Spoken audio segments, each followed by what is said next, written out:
Talks. It's my pleasure to be here on a very cold Tuesday afternoon with all of you around the world for a most extraordinary visit from Dr. Philip Mansel from the UK, who's joining us to talk about his recent publication, The King of the World.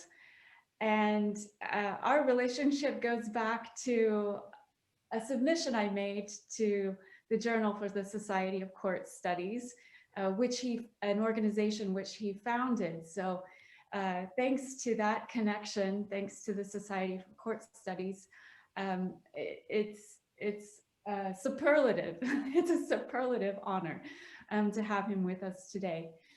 In general, these Tuesday 10 talks are reserved for members of Friends of the Medici Archive Project, an organization that supports and sustains the mission of the Medici Archive Project to open up the archives of the Florentine Archivio di Stato to the world through a digital platform, and to help preserve those archives, and as well to share archival studies and paleography courses with students globally to encourage the use of archives as a basis for the study of history and the study of civilization.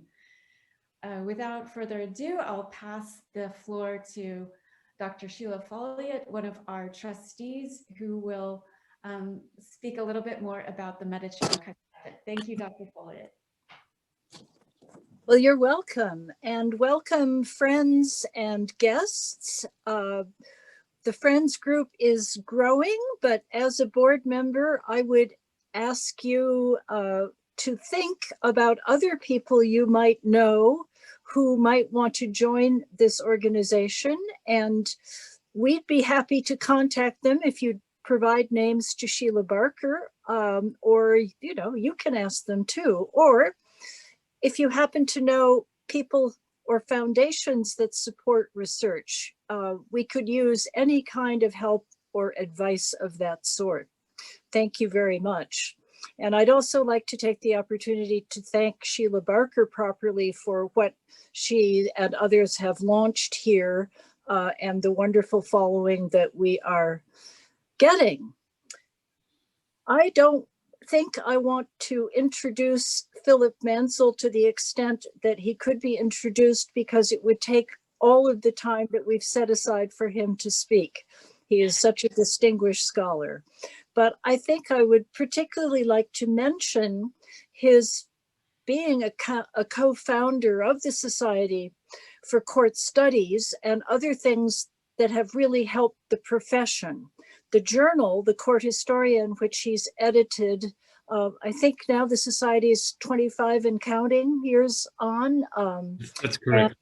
It has just been such a wonderful force to help us all connect. So without further ado, let's hear about a totally new side of Louis XIV, at least as far as I'm concerned. Thank you, Philip. Thank you very much, Sheila. I thank you so much, Sheila Folliott and Sheila Barker, for this invitation. I'm delighted to be speaking to the Medici Archive Project, particularly because in my life of Louis XIV, I tried to show how European he was. He wasn't just thinking of France, though he thought of that an awful lot, but also about Europe and indeed America and China. And he had networks everywhere: Florence, Poland, Portugal, Savoy, and many other places, as I will try to show today. And here is the flyer for the Society for Court Studies. I urge you all to join or to send ideas for articles to Jonathan Spangler. He's on the website, the editor of the journal. And I'm talking today about Louis XIV and the power of women. And I would almost say there were more than two genders in Louis XIV's reign: men, women, homosexuals, or whatever you like to call them, and courtiers. Courtiers were almost a race apart in French life because they were above rules. They were above generalizations. And the French court in particular had a very long tradition of female participation, power, and perhaps above all, female writing. And here you see a illuminated manuscript about 1405 of Christine de Pisan, who was a lady in waiting to the Queen of France, Isabeau de Bavière, and she was also a writer. She wrote Le Livre de la Cité des Dames, the Book of the City of Ladies, and Le Livre des Trois Vertus, of the Treasure of the City of Ladies, where she defends women's equality and women's rights. And this is a very important tradition at the French court. Female writers. It continues in the 16th century as Margarite de Navarre, the sister of François Ier, and many others. And this is when the household of the Queen of France really becomes equal in size, almost equal in size to that of the king, particularly when the queen is queen mother and regent, as Catherine de Medici was, and the king is a minor. And this continues in the 17th century, the century of Louis XIV. Here you see a magnificent Rubens portrait of Marie de Médicis, who came from Florence to become Queen of France. She is Louis XIV's grandmother. They had many tastes in common, including a taste for splendor, for artistic patronage, and for entertainments. And this is by Rubens in 1622.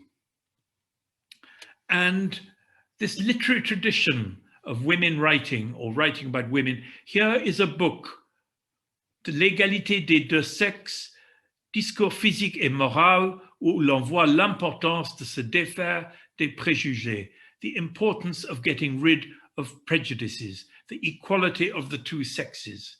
And that was written by François Poulain de la Barre in the early, much freer decades of Louis XIV's reign, and published in Paris in 1673. And you see on the title page the two enlaced L's, which Louis XIV personally began as his monogram, which continued until the French Revolution as the monogram of the kings of France. You can see it everywhere at Versailles. And that is a sign of his personal approval. And there'll be other signs that Louis XIV was unusually in favor of women's rights for his century. And I would like to begin with a survey of some of the powerful women with whom he was in touch diplomatically around France. This is Louise Marie de Gonzague de Nevers, Queen of Poland, a French princess of the rank of Princesse étrangère, and she is a major figure in Polish politics and in French diplomacy. She tries to strengthen the Polish monarchy in the 1650s. She was called the elephant driver because her husband was so huge. Władysław IV of Poland, he was compared to an elephant. And Louis XIV was in constant correspondence with her, trying to strengthen Poland as a French ally and planning, in fact, to make his cousin, the Prince de Condé, King of Poland. That plan in the 1666 and 1667 didn't really work out. But she is a major figure on the European stage in the 1650s and 1660s. And there will shortly be a biography of her based on manuscript sources. She's very much there in the archives of the Foreign Ministry in France. And here is one of her successors as Queen of Poland, Marie de la Grange d'Arquien, wife of John Sobieski, King of Poland. She again is a French woman. She begins as a lady in waiting, the key position in a queen's household, which could subsequently lead to political, social, and financial power. She marries Sobieski. She helps get him elected King of Poland, and she corresponds directly with Louis XIV, though her frequent demands for honors and favors for her French family tended to alienate him. Here is another powerful foreign princess, Marie-Jeanne Baptiste de Savoy de Namur, Duchess of Savoy. She married Louis XIV's first cousin, the Duke of Savoy, Charles Emmanuel II, and French princesses abroad were seen at the time as vital French diplomatic assets. I quote from another book favoring female power, Le Triomphe des Dames. Their cleverness and their cabals have 1,000 times more effect on the fortunes of families than the efforts of men around princes and kings. And she ruled Savoy as regent between 1675 and 84. Here she is alone as regent of Savoy. She becomes Louis XIV's ally. She allows Savoy regiments to serve in the French army. And she wants her own son, in fact, to go to Portugal to be king. Here is her sister, the Queen of Portugal, who had actually deposed her husband, Afonso, in 1667. She had retreated to a convent and helped organize a conspiracy with her brother-in-law to overthrow King Afonso, which was successful. He was imprisoned and she married her brother-in-law, having had her first marriage annulled, and reigned again as Queen of Portugal. And there was a plan for the Duke of Savoy to go to Portugal. That didn't work, but she did rule as regent of Savoy 1675 to 1684, and she helped build the Palazzo Madama, which advertised her power and still does so in the middle of Turin. And here we have Marguerite Louise d'Orléans, Grand Duchess of Tuscany. She's the first cousin of Louis XIV. She marries Cosimo, future Grand Duke of Tuscany, in 1661. She blames Louis XIV for the marriage. She writes to him that he is a tyrant for sending her away from France. But in fact, she plays her cards quite successfully. She's incompatible with her husband. She writes to him, "You are the source of my unhappiness as I am the source of yours." And in the end, 14 years later, with the approval of Louis XIV, she returns to Paris from Florence. Florence just wasn't good enough for her. This is a bust by Spinelli, just been found on the London art market. You see her strength of character. And she is allowed by Louis XIV to leave her husband. So Louis XIV is almost on the side of the wife against her husband. And she returns to a convent of Saint-Pierre de Montmartre in Paris, becoming to convents as female power bases later. And she lives there until her death in 1719. She enjoyed gambling for high stakes, and in fact, it was a dynastic marriage that backfired, and it helped drive her husband to become an ally of Austria. And now let's go to Louis XIV himself. Here he is as a baby with his nurse, Madame Longuet de la Garonnière. He is always surrounded by women all his life, not only in his household as a baby and as a boy, but all through his reign. There are women at court when he goes on journeys from Versailles to, say, Strasbourg or Besançon. He's always accompanied at his insistence by women. Even they accompany him on campaign, which is really highly unusual then, as it was until the 20th century. Here he is with his governess and his younger brother Philippe d'Orléans, Madame de Lansac, the power of the governess of the children of France, a position reserved for women. I'll be coming to later. It's probably commissioned by the governess to commemorate her elevated position. And here is a picture by Philippe de Champagne showing Anne of Austria on the right with the young Louis XIV and the young Philippe d'Orléans on the left. They are praying to the Holy Trinity in heaven, accompanied by Saint Benedict and Saint Scholastica.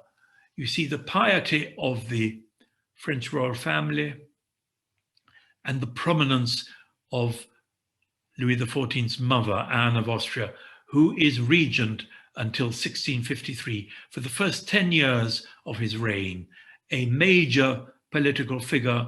Somehow she survives the ordeal of the Fronde, and her household is in certain years larger, over 800 people, than that of her son, the king. In fact, the household of the Queen has an independent existence. It continues almost even when there is no Queen, and then is revived for the next one. Here is the young Louis XIV, portrayed vanquishing the Fronde, the spirit of rebellion, a statue now at Chantilly. And he falls in love, 1659, with the lady on the right, Maddie Mancini, a niece of Cardinal Mazarin. This is an extraordinary portrait. I don't think it's yielded up all its secrets, but it shows Hortense Mancini on the left, Marie Mancini on the right. Hortense is telling her sister's fortune. It's by Jacob Vouet. It's in the Royal Collection in London. Marie Mancini has had a passionate love affair with the king. He almost refuses to marry an Infanta of Spain, but Mazarin, the Mancini girl's uncle, puts his foot down, insists that the dynastic marriage go on, and Marie Mancini has been married off to Prince Colonna in Rome. And if you go around the Colonna Palace in Rome, it is full of pictures of her. She is just seen as an unsuitable wife for Prince Colonna, because, like her sister on the left, Hortense Mancini, she left her husband. Again, with Louis XIV's slightly reluctant blessing, he continued to pay their pensions. So he is allowing or encouraging women to defy the act of matrimony. And here is Marie Mancini again as Princess Colonna from the Colonna Palace. She moved around Europe, bolstered by the huge fortune left by her uncle, Cardinal Mazarin, the largest fortune of the Ancien Regime, it is thought. She moved to Flanders, to Spain. She wrote memoirs, which may have been ghosted, very interesting. Again, the literary tradition of French court ladies writing memoirs or letters. And there's always a market in the form of the publishers in the Low Countries who are willing to publish them. And here on the left is another of Mazarin's nieces, Olympe Mancini, Comtesse de Soissons, a favorite of Louis XIV, surintendant of the household of the Queen, and constantly with Louis XIV in the 1670s. And on the right is the Duchess de la Ferté. This comes from a series of ladies of the court, a similar series was made for ladies of the court of Charles II, and they're shown riding side saddle. And there are several copies of this series. One is in Sweden, one is in Le Mans, the Musée Tessé, and it's sort of advertising the attractions and splendor of the French court.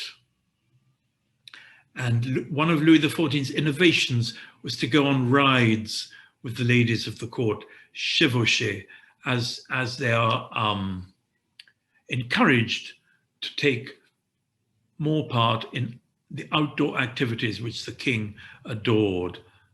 And here is a picture by Van der Meulen showing Louis XIV riding with the ladies of the court, hunting, in fact, outside the Chateau of Meudon, outside Paris. But he was a king of duty above all, and he obeyed Mazarin. He, against the wishes of his heart, he marries the Infanta of Spain, Maria Theresa, shown on the right. 1660, in the river Bidassoa between France and Spain. And here is his wife, much neglected, much put upon, Marie-Thérèse of Spain. And this is painted by de Troyes. And she was also his double first cousin. So it was an extremely unhealthy matrimony, and all their children died except one, the Dauphin. And here is a key picture of Louis XIV's early reign by Nocret. It's at Versailles, and it shows Louis XIV and his family as the gods of Olympus. He is Jupiter. On the right is his cousin, La Grande Mademoiselle, as Diana. His wife is below to his right, his mother below to his left. His son is just below him, the Dauphin. And to the left is Madame, his brother's wife, his brother, and his aunt, Henrietta Maria, Queen of England. And in this picture of the royal family, there are only three men: Louis XIV, his brother, and his son. All the rest are women, which gives you some idea of the influence and importance. And one woman who played a major diplomatic role at the French court was his sister-in-law, who is also his cousin, Madame Duchess d'Orléans, who was sister of Charles II of England. And it is she who, with Louis XIV and some of Charles's ministers, makes the secret Treaty of Dover in 1670. She has meetings alone with the king in a study to finalize the terms. It's a major step in an alliance between France and England. And indeed, Charles II, due to her persuasion, promised that he would declare himself Catholic, although this never actually happened. But she, like some of the other princesses and queens I described earlier, is a major diplomat on the European stage. She dies soon after this crowning triumph. And Louis XIV and women, the power of women, well, you all know, I'm sure, his mistresses. Here is Louise de la Vallière with her two children, later Princesse de Conti and Comte de Vermandois, which they also became part of the power structure at the French court, as was indeed traditional at the French court since at least the 15th century. Louise de la Vallière was very badly treated, but she was made a duchess in her own right and well rewarded financially. And here is her rival, Madame de Montespan, painted as a repentant Magdalene, as she often was, Madame de Montespan came from one of the grandest families in the land, the Mortemar, and she also is part of the power structure. We don't unfortunately have her letters with Louis XIV, but some were intercepted and Austrian diplomats comment on them. And they're not love letters, they're also about battles and campaigns and politics. And she's very involved in politics. And the king often spends hours alone with her in her apartment in the palace, or seeing ministers in her apartment. Here she is in her own house given to her by the king at Clagny, outside Versailles, very much a royal mistress, painted by Henri Gascard. And here again, in a fan, a fantasy fan, surrounded by cherubs, but also by the rewards of her relationship, probably in the Trianon de Porcelaine, a house built for her outside Versailles in the early 1670s. And she was often paraded in front of ambassadors as a sign of the wearing the latest French clothes or French fashions or French lace, partly to boost and advertise French products and to impress foreign ambassadors.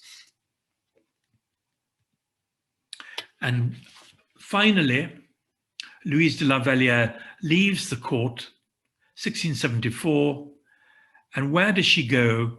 There is one power base that women always have away from the court, which even the king could not control, which was convents.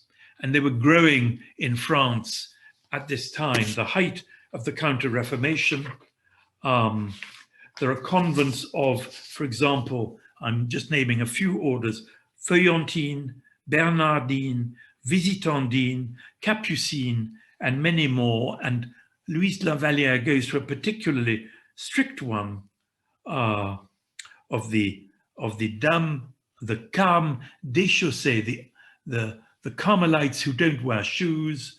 She mortified herself, but it was in a way a form of self-assertion. People from the court came to visit her. They were very impressed that she renounced the court. It is the church and the convents which it has the institutional and economic base, because they all have estates, to stand up even to Louis XIV. And Madame de Montespan in the end also goes to a convent, as does Madame de Maintenon at the end of her life. It's an escape from what's now called the patriarchy, or from the court of France. Even these extremely tough operators feel a need for an escape. And here is another powerful diplomat and political operator. She's the only woman to have been made a duchess in her own right in 2 countries. She's called Louise De Keral, a maid of honor of Madame Duchess d'Orléans. She is sent and encouraged by the French ambassador in England to become mistress of Charles II. It's a fairly arduous position and terrible life, but she sticks to it, and she's rewarded with being made Duchess of Portsmouth in England.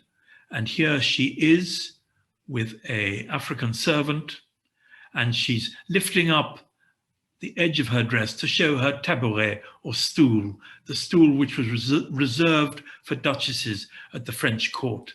And as a reward for her services in making Charles II remain pro-French, he fights on the side of France 1672 to 1674, and he receives a pension from Louis XIV. And on the whole, he restrains the anti-French feelings of his country. She's made Duchess d'Aubigny in France, and she frequently visits France. I think that's why the sea is in the background of this portrait by François de Troilly, which is in the National Portrait Gallery in London. And her descendants, the Dukes of Richmond in England still have many of her treasures at their house in Goodwood, which is like a French house in the middle of England. And here is Hortense Mancini, who we saw in an earlier portrait. She has fled to England. Again, she becomes a mistress of Charles II. She is surrounded by dogs and servants, and she lives in England. She was actually meant to stop Charles II being pro-French. She's become anti-Louis XIV, but she has left her husband, the Duke, who'd been made Duc de Mazarin. She's living alone and independent in London. And she stayed there from 1675 until her death in Chelsea in 1699. And here is another of Mazarin's nieces, the Duchess de Bouillon, from that series of pictures of court ladies. She had married one of the grand seigneurs of the kingdom. She's involved in the affair of the poisons, which is too complicated to go into. It requires a separate lecture, but she is actually brought before a court in 1680. She may have been buying love potions, or it's not certain. A lot of the evidence is very inaccurate, and she defends herself and makes fun of the court. She stands up to the court and she says to the lieutenant of police of Paris, really, for such an intelligent man, you are saying many very stupid things. And she is let off triumphantly with the applause of the public. And here is another of Louis XIV's mistresses, more secretive, the Princess de Rohan-Soubise. She receives many presents from Louis XIV, and it's through her wealth and her favor at court that the Rohan really become a powerful court family. And she builds the magnificent Hôtel de Soubise, which some of you may have worked in, the seat of the Archives Nationales, or the former seat of all the Archives Nationales, now only for the Ancien Régime, in the Marais in Paris. And here is Louis XIV's last mistress, the Duchess de Fontage. She died in childbirth 1680-81, and Madame de Montespan is dismissed, and Louis XIV becomes pious with old age. And above all, here is his cousin, Mademoiselle de Montpensier, who is another independent woman, although she loses part of her fortune to the Duc de Lauzun, a very complicated transaction favored by Louis XIV. She remains mistress of her destiny. It's she who chose Lauzun, and she writes her memoirs, which I recommend, which need a proper modern French edition. They have been translated into English, where she presents herself as an active player in French politics. She commanded forces during the Civil War of the Fronde, and unusually frank and readable for French court memoirs. And just to show how different the French court was from others, this is a picture by Jacques Vaillant of somebody from Hanover. She had French blood. Her mother was a French Huguenot, Eleanor d'Olbreuse. She marries the future George I of England.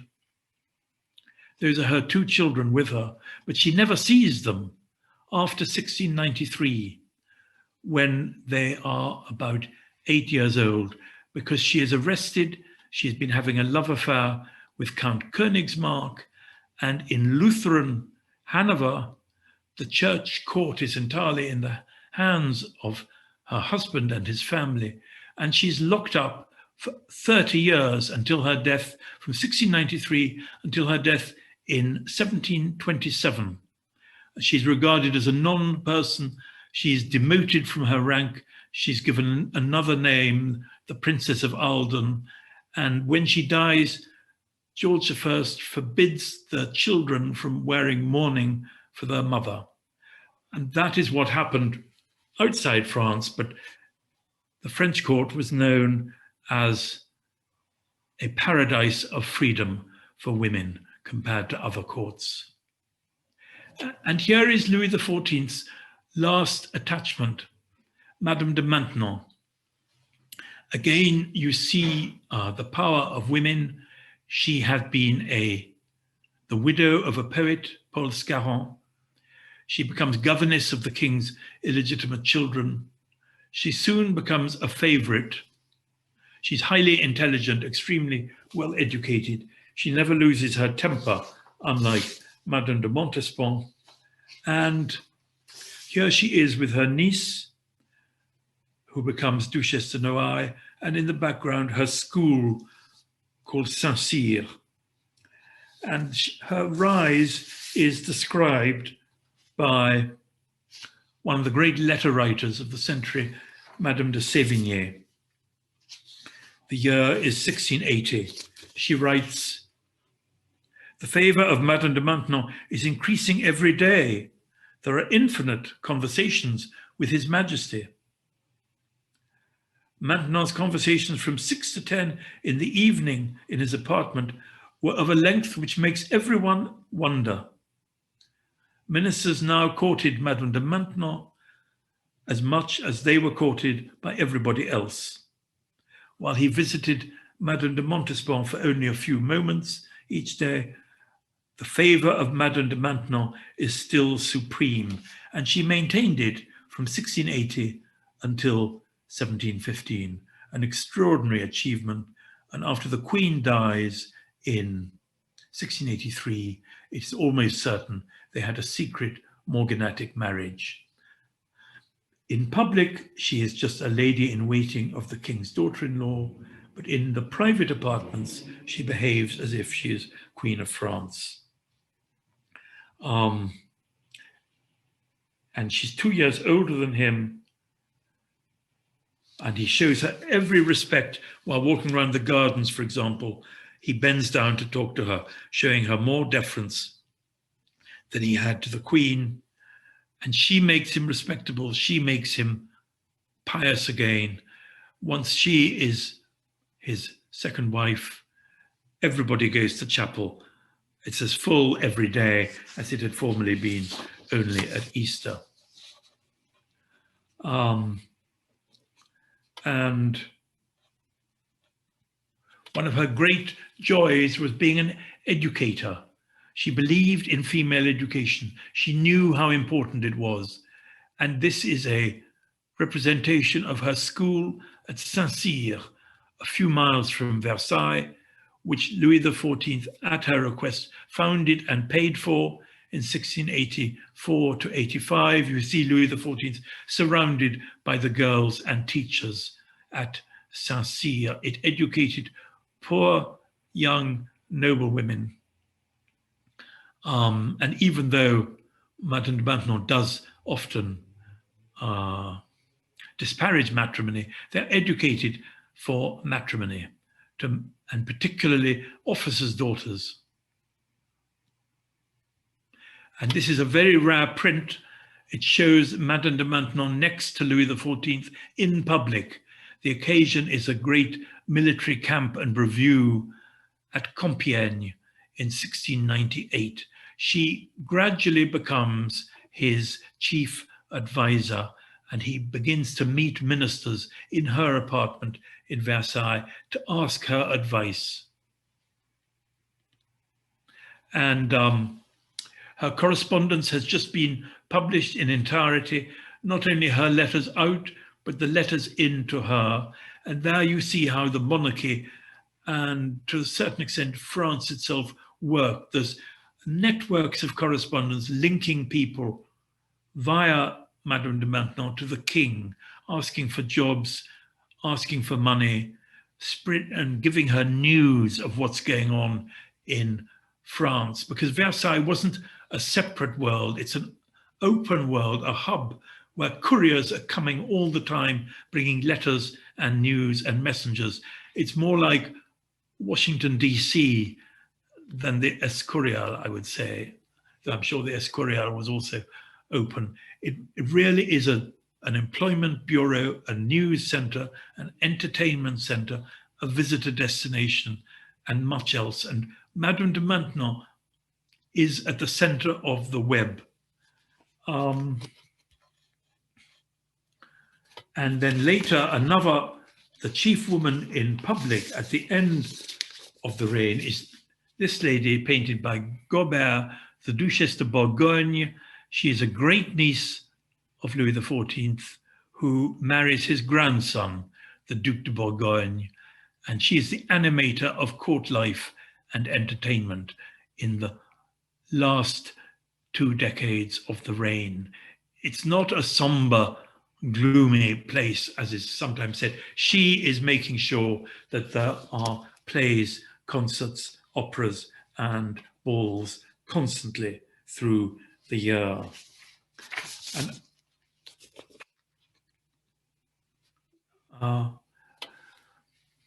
Madame de Maintenon's power was limited. She couldn't make ministers, and often the king kept ministers she didn't like, but she does keep him informed. And I'd like to quote some letters. 1709, when France is at war and there's been a bad harvest and a terrible winter with freezing weather, and France is being defeated, so everybody's extremely worried about the future and urged the king to make peace. In fact, he doesn't. But people feel, and there are bread riots in Paris. There are more riots in this year than any year until the French Revolution, 1709. And here are some of the letters of Madame de Maintenon, showing just how much she knew what was going on. 8th of April, 1709. The price of wheat is rising every day. Famine is universal.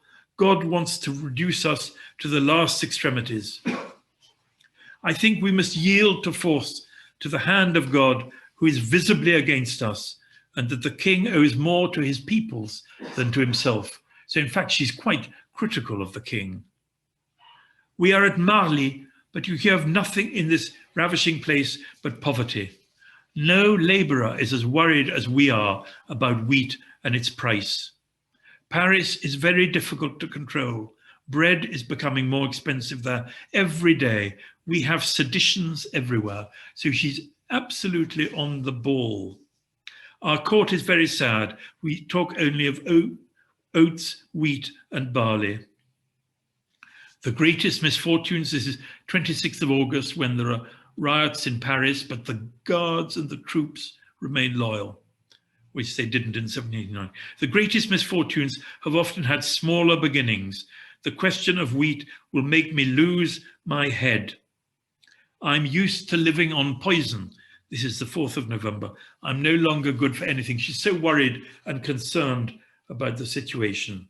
And she foresees that there will be, and I quote, bien des révolutions, many revolutions. But in fact, this time they survived. And one woman to whom she wrote, who also is, there is a new biography of Madame de Maintenon by Mark Bryant, which I recommend to all of you. But this lady also needs a new modern biography. She's a friend of Madame de Maintenon and Louis XIV. She's called the Princesse des Ursins. She is born à La Trémouille, a princess étrangère. She had married an Orsini in Rome. She's an international European court figure. And in 1702, at her own suggestion, she becomes Camarera Mayor, or Chief Lady in Waiting, of the Queen of Spain, when Louis XIV's grandson, Philip V, has just become King of Spain. And she more or less helps run the Spanish government by her influence over the Queen and the King. And in fact, the Spanish Bourbons are successful. They contrary to predictions, they defeat the allies, the enemies of Louis XIV, the English, the Austrians, and the Spanish enemies of the Bourbons. And it's partly due to her resolve and her governing spirit. And she has a very good financial official called Horry, who makes sure that Spanish finances are in fact better than French ones. And she sends Louis XIV a reform plan for his finances, which were never very good, but nothing happens to it. And in 1704, she'd come back briefly to Versailles. She had audiences alone, without an ambassador or minister, with Louis XIV. She's seen as the major French agent in Madrid. And when she returns to Madrid, her power, it's not just a court power, but it's universally acknowledged in public. And I'd like to describe her return to Madrid, 1705. She receives the homage of officers, clergy, and magistrates, and I quote, "the acclamations of the people." Her return was the will of the entire nation. 3rd of August, despite the heat, the king, the queen, the ministers, the ambassadors came out of Madrid to welcome her back. And she entered Madrid through a double row of carriages with the most august, the finest, and the most numerous cortege which has ever been seen, followed by all the people who shouted that they wished the Camarera Mayor to live 1,000 years. So a lady in waiting, in fact, enjoys the power and public status of a chief minister. Court society, through these households, gave women a huge role in politics and diplomacy. And her letters with Madame de Maintenon, I think she's more intelligent than Madame de Maintenon. They're a very good guide to politics in these years. 1713, this is Louis XIV receiving the Prince of Saxony in Fontainebleau. No sign of Madame de Maintenon. She's not seen in public, but right in the middle of the picture is the king's sister-in-law, Madame, the widow of his brother, Philippe, Duc d'Orléans. And she is another key player. Why? Because she's got a huge household. She's not really very influential, but she writes letters. And that is, in addition to convents and a household, letters also gave women power. She spent most of her time alone in her study, reading, writing, playing with her dogs, and writing letters. And it's possible that she wrote 90,000 during the 50 years she was in France, 5 or 6 a day, mainly to relations abroad, mainly often in very crude, very vivid German in difficult handwriting, difficult German. So no historian has really had the courage to do a proper modern unexpurgated edition, because often her language is extremely frank and daring. I think it shocked the 19th century editors.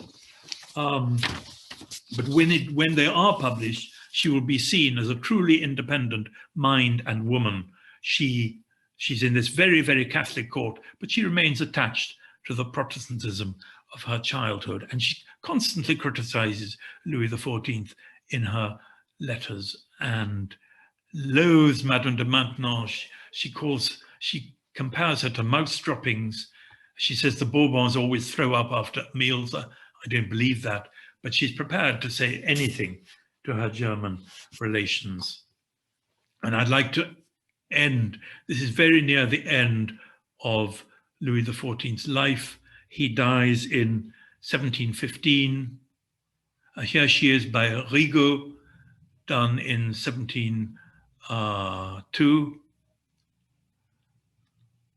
And this magnificent picture in the Wallace collection in London shows 4 generations of Bourbons. On the right, the Duc de Bourgogne, who would have been a reforming monarch a peace-loving monarch, but he died young. Louis XIV in old age on a chair. His son, the Dauphin, who was probably shrewder and more influential than we think, leaning on the back of his father's chair.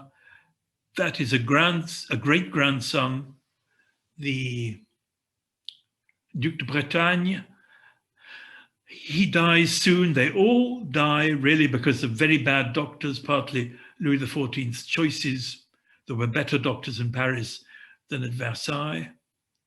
But the woman on the left, it's not Madame de Maintenon, it is the Duchess de Vontado, who has this key job of gouvernante des enfants de France. So she's in charge of the royal children till they're 7.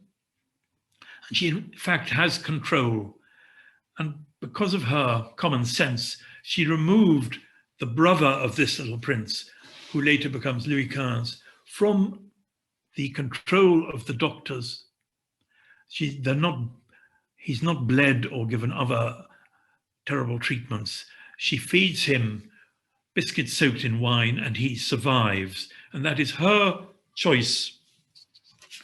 And she also has political ideas. She makes sure that Louis XV reads every night by his bed. It's framed and hung by his bed.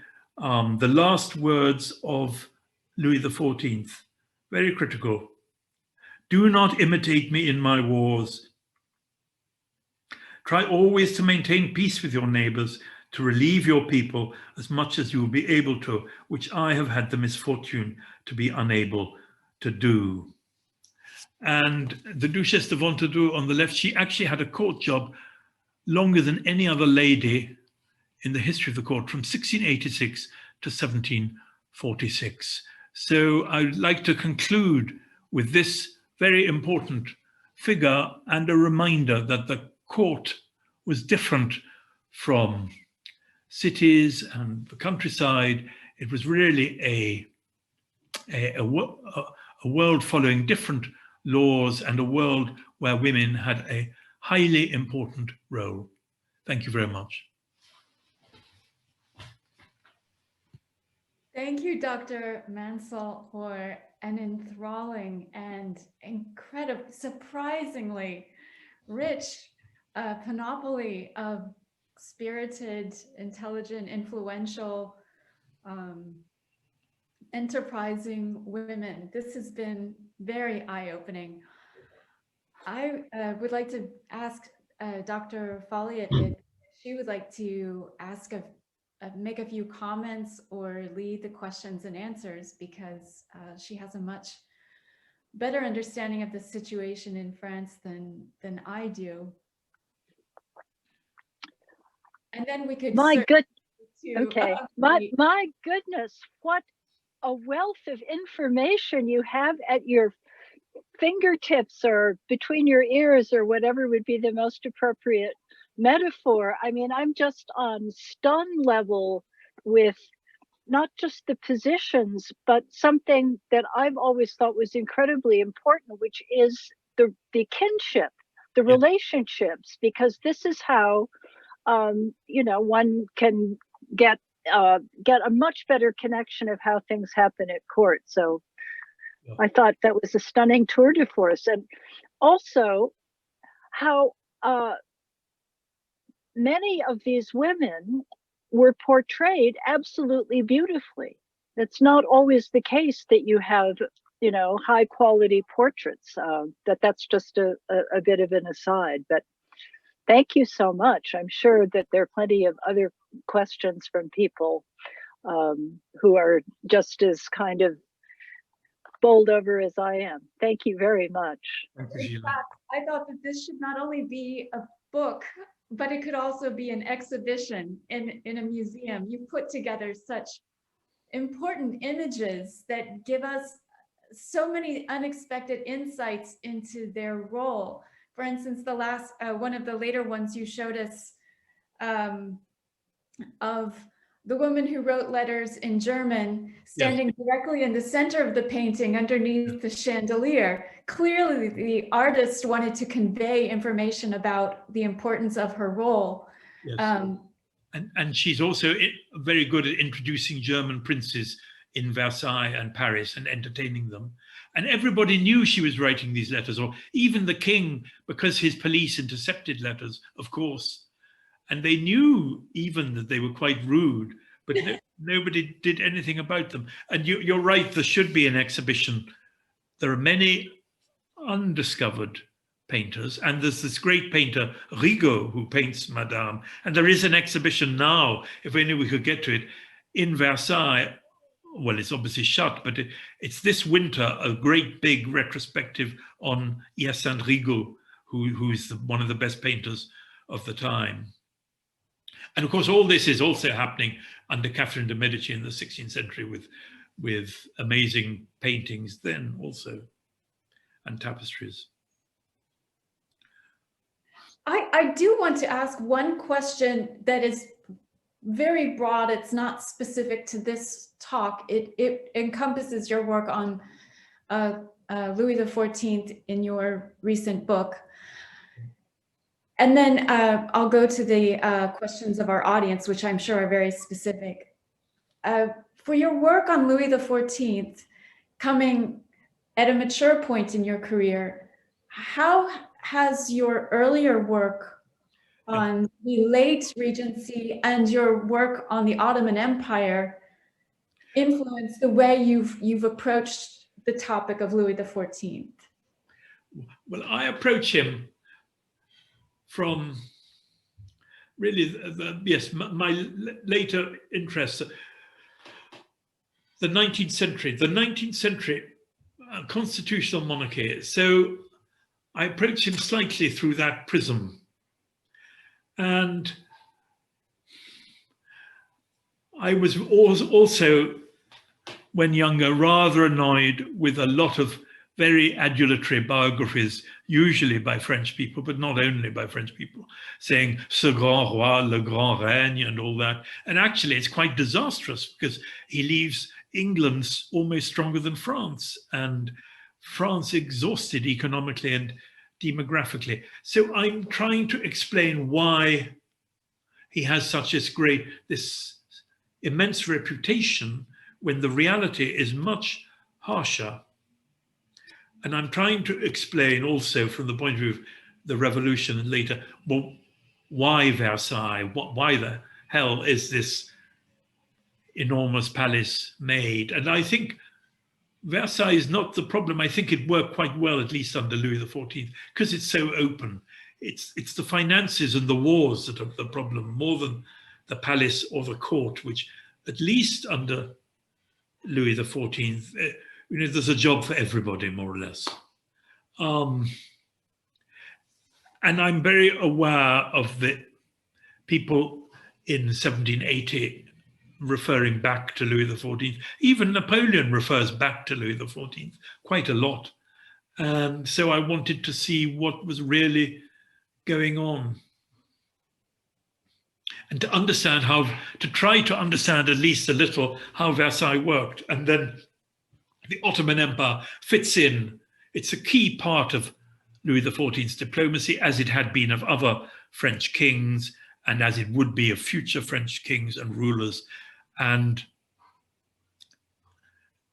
you can't really understand his diplomacy without the Ottoman Empire, or the Ottoman Empire's survival without the French alliance, and much later, the immense French cultural influence. Is there perhaps any parallel between the power that women enjoyed, the influence they enjoyed at the court of Louis XIV and the various Ottoman courts you've studied? Well, curiously enough, the Queen Mother in France has immense power just at the time when the Sultan's mother or grandmother has power in the 1650s in the Ottoman Empire. But I think that's coincidence.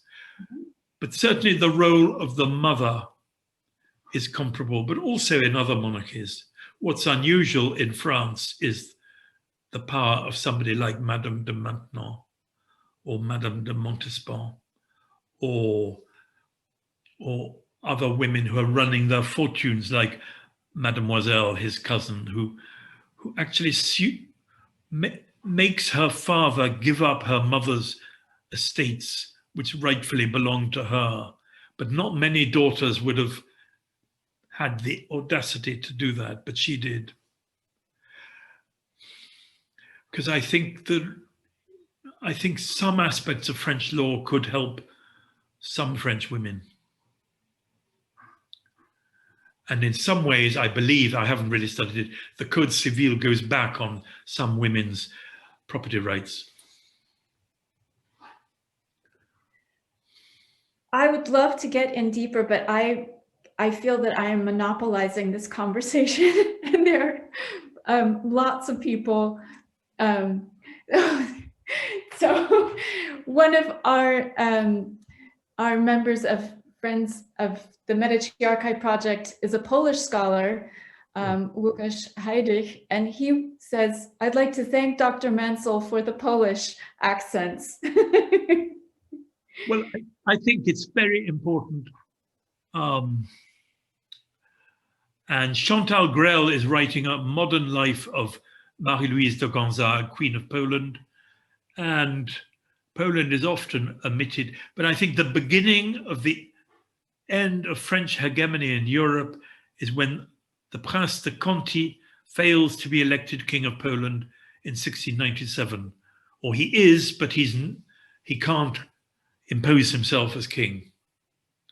And that shows France no longer calls the shots, basically, I think. A comment from Christine Marie Staton. I wonder if you could speak a little about the education of courtly women at this time. Did it vary between individuals? Were women generally educated at home by private tutors? Yes, they're educated at home by private tutors if they're lucky enough to have them. There aren't many princesses at this time, so I don't really know. But Mademoiselle, his cousin, did have a good education. She writes very well and vividly, and she runs her estates herself. And as for Louis XIV's illegitimate daughters, that's a very good question, and I do not know because there's no proper life of any of them.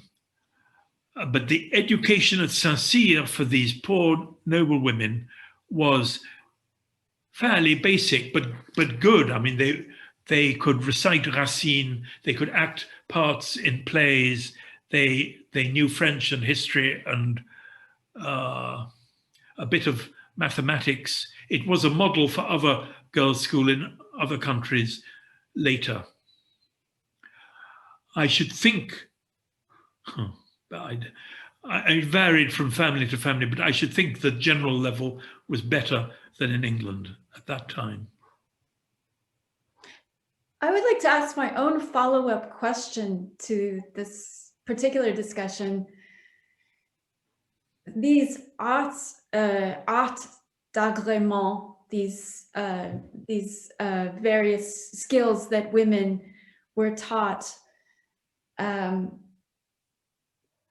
at Saint-Cyr, they were taught to, as you've explained, to daughters of impoverished noble families. Yeah. Did having such a culture, did having these skills and talents improve a woman's chances for a good marriage, even if the economic station of her family was not changed? Yes, I should have said that. She was given a small dowry, and the purpose was that she should make the intention was she should make a good marriage. Yeah, that's in the king's minds. So he's encouraging future officers, future military families. Yeah. Because Madame de Maintenon herself had had a terrible childhood with a father in debtor's prison and things like that. No financial security. So she knew how important it was. Again, a question about women comes from Professor Mary Gerard. To what extent was the iconography of strong women leaders, femmes fortes, as imaged at the Luxembourg Palace by Marie de Medici and at the Palais Royal by Anne of Austria, influential on Louis XIV's support of strong women at his court? Well, that's a very good question, and I can't prove it, but it must have got into his subconscious. And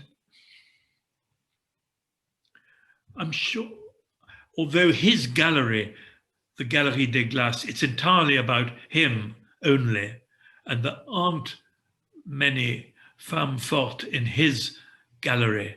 But I think he was probably influenced to do his gallery by Marie de Médicis in the Luxembourg, because it's mainly about her in there. But he doesn't really glorify his wife as a femme forte or anybody else that I can think of at the moment. And he does keep Madame de Maintenon.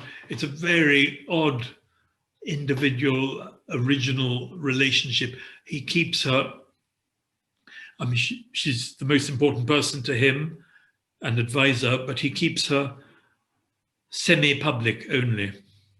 So there's no iconography of her, as I said, except that one print. Although there is a pair of portraits where they're equal, which hung at Saint-Cyr, which was in the recent exhibition at Versailles on Madame de Maintenon. There's a portrait of Madame de Maintenon, and it hung next to or opposite Louis XIV, and it's equal in size. But only at Saint-Cyr, in a religious school, a sort of fairly private world. And then it sort of stops the whole tradition of femme forte iconography until, and I was going to say, the climax of these powerful women is the reign of Marie Antoinette and the prominence, the power of Marie Antoinette. And she is represented in some pictures almost when there are pairs. Sometimes she's more prominent than Louis XVI. She's sort of edging him out of the picture almost.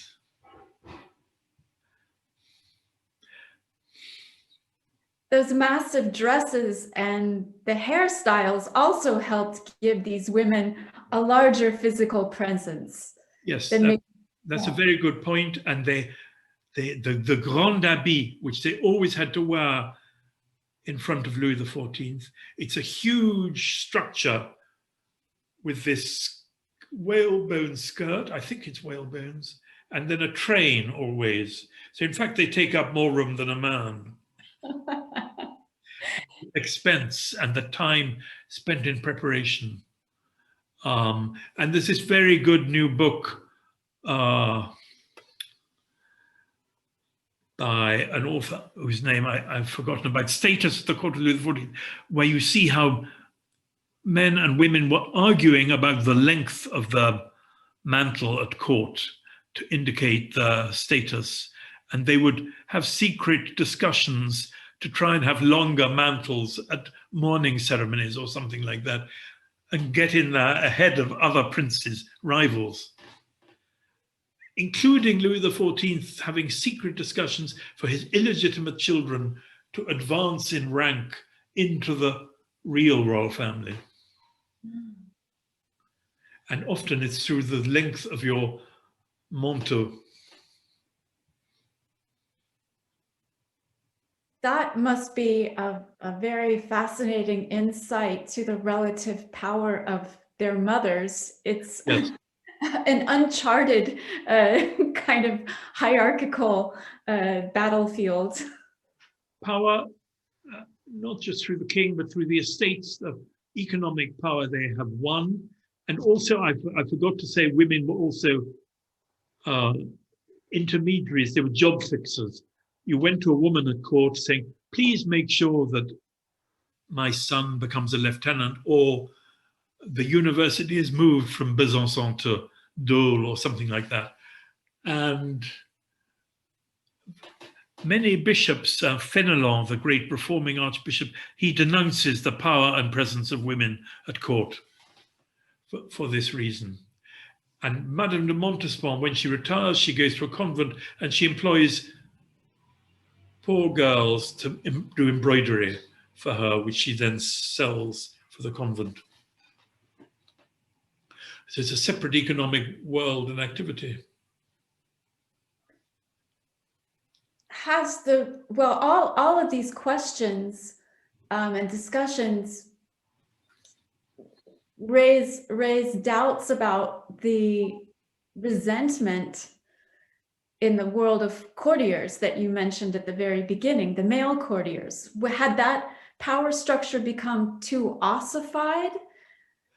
Did women allow for mobility and flexibility that the world of male courtiers didn't have a parallel? I think it was very flexible and always changing, and it was accepted as the norm up to 1789. I mean, Lafayette becomes an important person with the help of his wife and his wife's family, the Noailles. They're really key in his rise.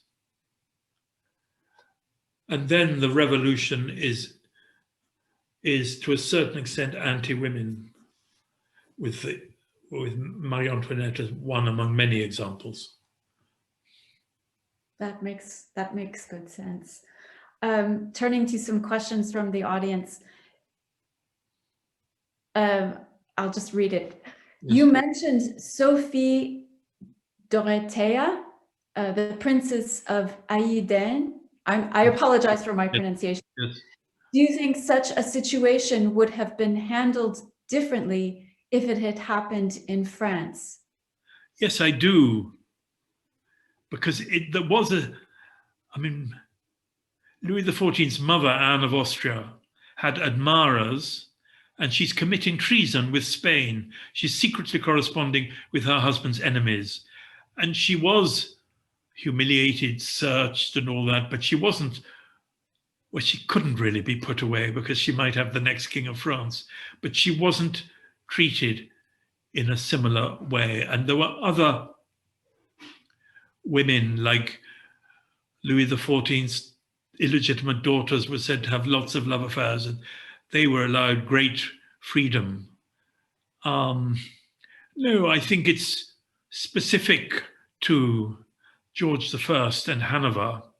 And what amazes me is that when he becomes King of England, no one makes fun of him for it, or very rarely, I think. Everybody is in the conspiracy of silence. She's become a non-person, including her children. I can't think of a comparable instance in France.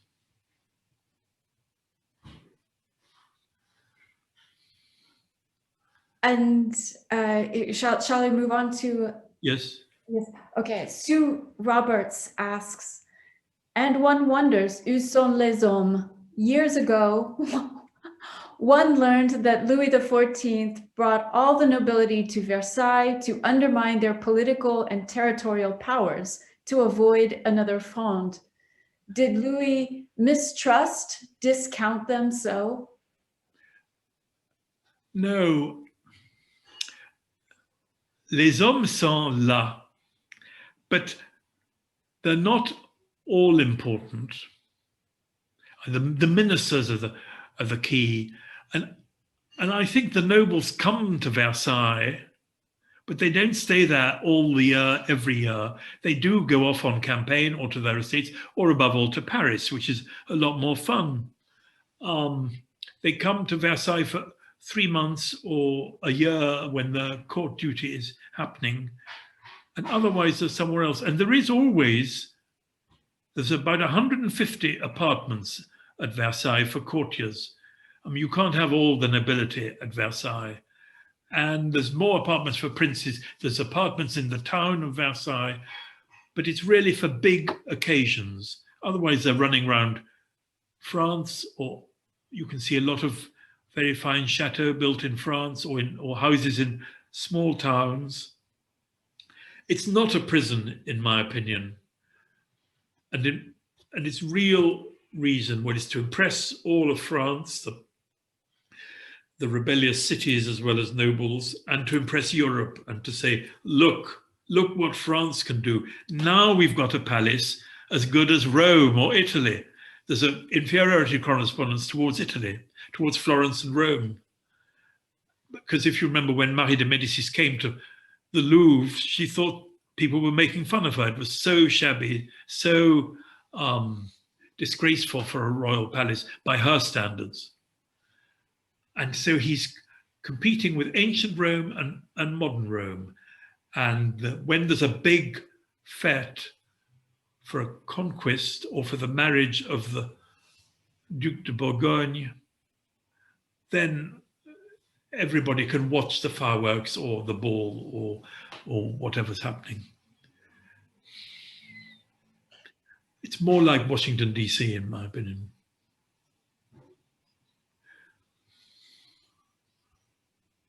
Sheila Folliot, would you like to say any words at this moment?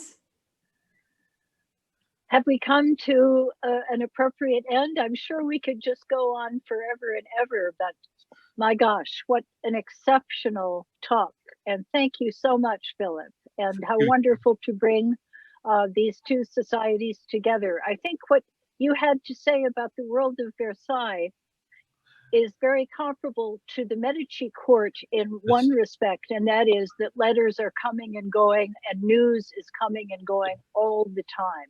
And as a result, the archives in Florence are a great repository of news from all over, not just Florence. Yes, and as is Versailles, as is the Ministry of Foreign Affairs in Versailles. And this is what is in the back of the king's mind when he wakes up in the morning. So what's happened in Europe? What's the latest news? Because he's got France under control. He doesn't have Europe under control. So I hope more people will join the Society for Court Studies. and there's also the Centre de Recherche du Château de Versailles, which is having a conference in June on Europe and Versailles.